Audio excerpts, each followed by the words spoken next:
is Jiso, and I'm reading Master Dōgen's Shōbōgenzō. And we have reached chapter 32, Juki, Affirmation. Ju means to give, and ki means affirmation, so Juki means affirmation.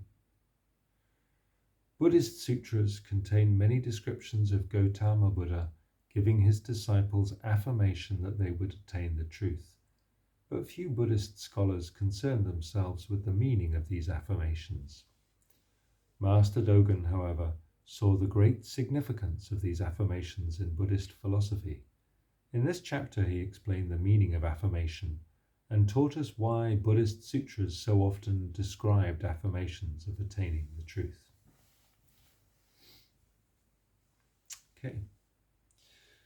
The great truth transmitted one-to-one by the Buddhist patriarchs is affirmation. Those who lack a Buddhist patriarch's learning and practice have never seen it, even in a dream. With respect to the timing of this affirmation is given even to those who have not yet established the Bodhi mind. Affirmation is given to those who are without the Buddha nature, and affirmation is given to those who have the Buddha nature. Affirmation is given to existent bodies. So note their existent bodies. Oh, I see. We'll come to it. And affirmation is given to non-existent bodies. Affirmation is given to Buddhas. The Buddhas maintain and rely upon the affirmation of the Buddhas. We should not learn that they have become Buddha after receiving affirmation, and we should not learn that they receive affirmation after becoming Buddha. In the moment of affirmation, there is becoming Buddha, and in the moment of affirmation, there is practice. For this reason, there is affirmation in the Buddhas, and there is affirmation in the ascendant state of Buddha. Affirmation is given through the self, and affirmation is given through the body and mind. To be fulfilled in the learning of and adept in the great matter of affirmation is to be fulfilled in the learning of and adept in the great matter of the Buddha's truth. Affirmation is present before the body, and affirmation is present after the body. There is affirmation recognized by the subject, and there is affirmation not recognized by the subject. There is affirmation that others are made aware of, and there is affirmation that others are not made aware of. Remember, affirmation has realized the self, and affirmation is just the self which has been realized. Therefore, what has been received from the Buddhas and the patriarchs, rightful successor to rightful successor, is nothing other than affirmation. There is not a single Dharma that is other than affirmation. How much less could the mountains, rivers, and the earth of Sumeru and the vast oceans be other than affirmation? Beyond it, there is not a single or even half of a third son of Chang or a fourth son of Li. Affirmation that we investigate like this is being able to express the truth in one phrase, is being able to hear the one phrase, is not understanding the one phrase, and is grasping understanding of the one phrase. It is action itself, and it is the act of preaching. It directs a step backward, and it directs a step forward. That we are able to sit wearing the robe today could never have been realized without receiving the affirmation that has come from the ancient past. Because we put the palms together and humbly place the robe upon the head, reality is affirmation. The Buddha said, there are many kinds of affirmation, but I will now briefly summarize them. There are 8 kinds, as follows. 1.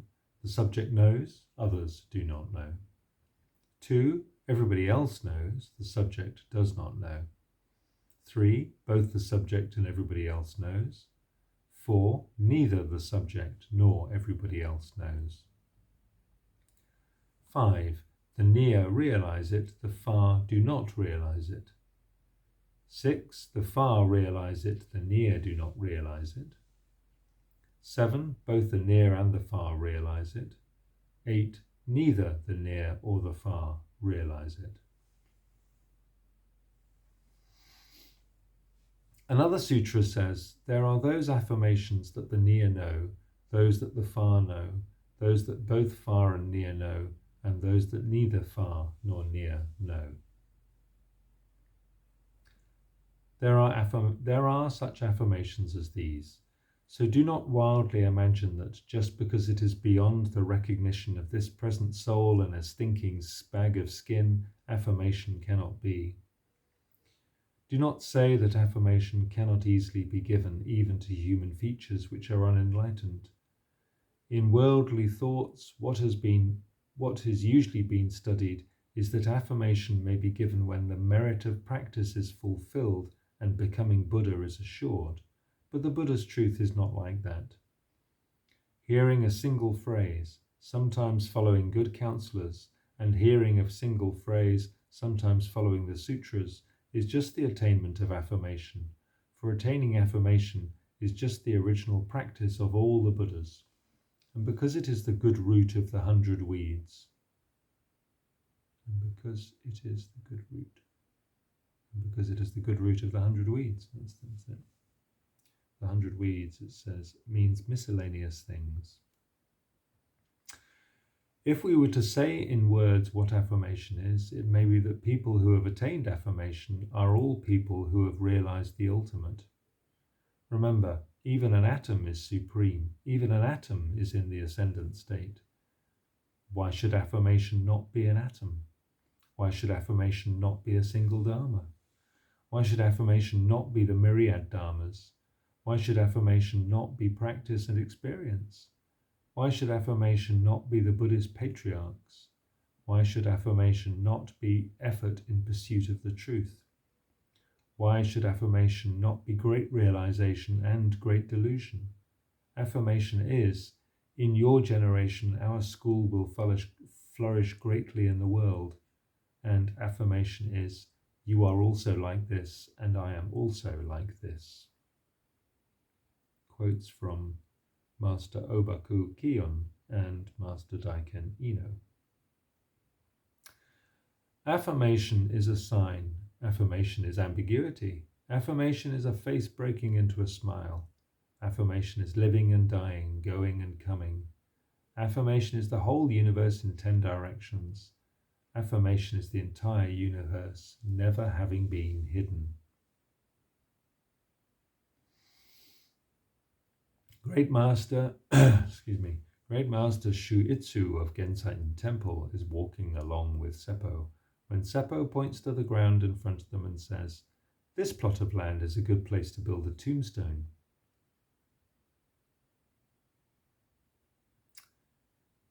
Gensa says, "How high?" Seppo then looks up and down. Gensa says, "Your happy effects upon human beings and gods are undeniable, but, Master, it appears that you have never dreamt of the affirmation given on Vulture Peak." Seppo says, "What would you say?" Gensa says, 7 or 8 feet.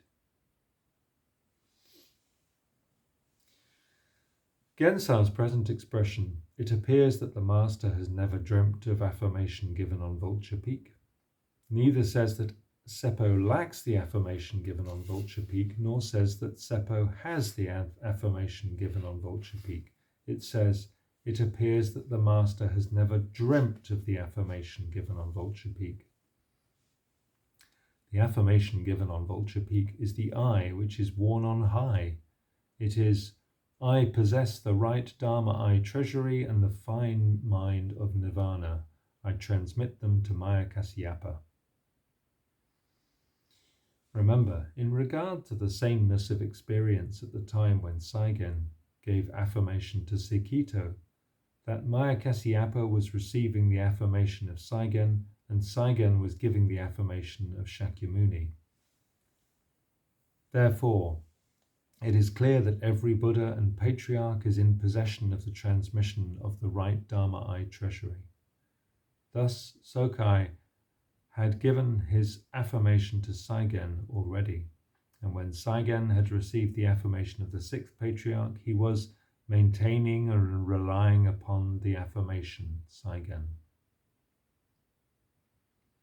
At this time, when the sixth patriarch and all the patriarchs had learned by experience was directly being... That didn't make sense. At this time, what the sixth patriarch and all the patriarchs had learned by experience was directly being put into practice through the affirmation of Saigen. This state is described: clear, clear are the 100 weeds, clear, clear is the will of the Buddhist patriarchs. So is there any Buddhist patriarch who is other than the 100 weeds? And how could the 100 weeds be other than I and you? Do not be so stupid as to think that the dharmas with which we are equipped are necessarily recognizable and visible to us. It is not so. The dharmas which we ourselves recognize are not always our own possessions, and our own possessions are not always seen by us or recognized by us. So do not suspect that just because affirmation is beyond our present ability to know it or to consider it, it cannot be seen by us, in us. Needless to say, the affirmation given on Vulture Peak means the affirmation given by Shakyamuni Buddha. This affirmation is the affirmation which has been given by Shakyamuni Buddha in Shakyamuni Buddha to Shakyamuni Buddha. The principle here may be that affirmation becomes a joining together. Affirmation is not given. In other words, the principle is that even where affirmation is already present, there is no obstacle to affirmation, and where affirmation has been absent, affirmation does not make something surplus. Nothing lacking, nothing surplus. This is the principle of the affirmation, which has been given by all the Buddhist patriarchs to all the Buddhist patriarchs. For this reason, an ancient Buddha said, "Masters of the past and present hold up the whisk to preach to east and south. Their great intention is deep and subtle, not easily experienced. If the masters had not given us this principle in their teaching, by means of what view could we discuss the profound?"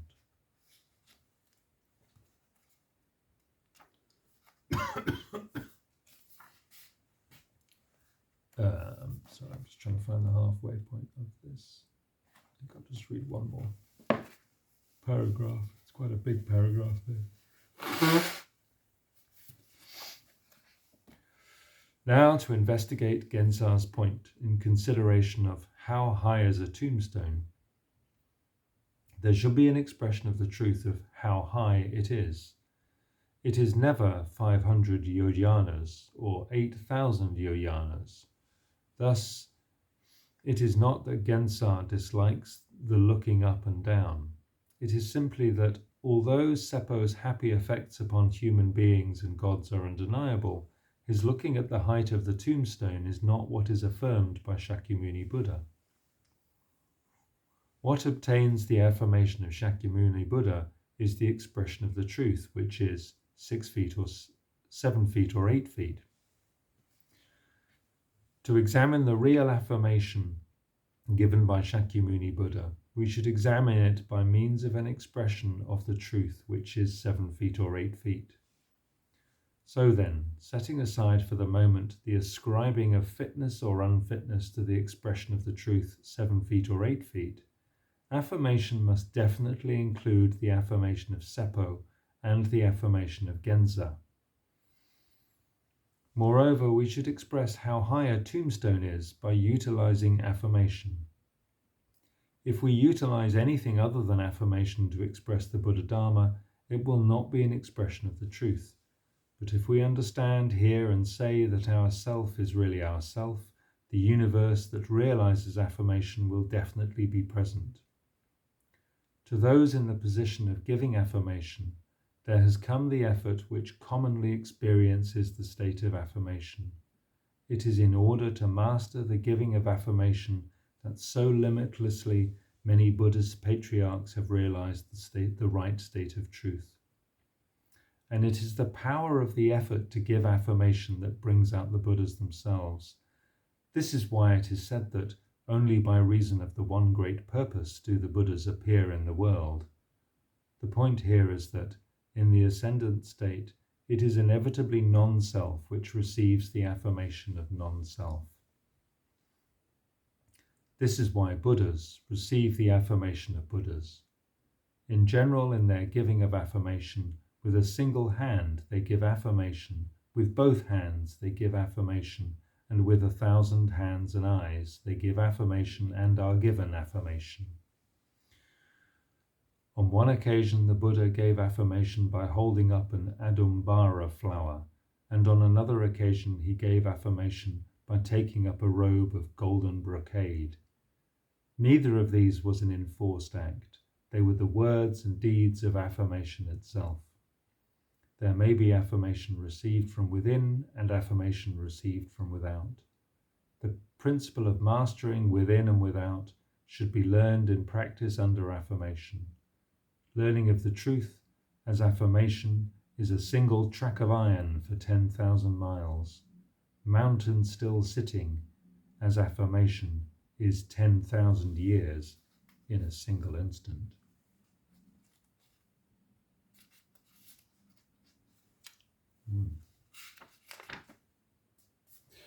Okay, we'll come back to that next time. Thanks for listening. Take care.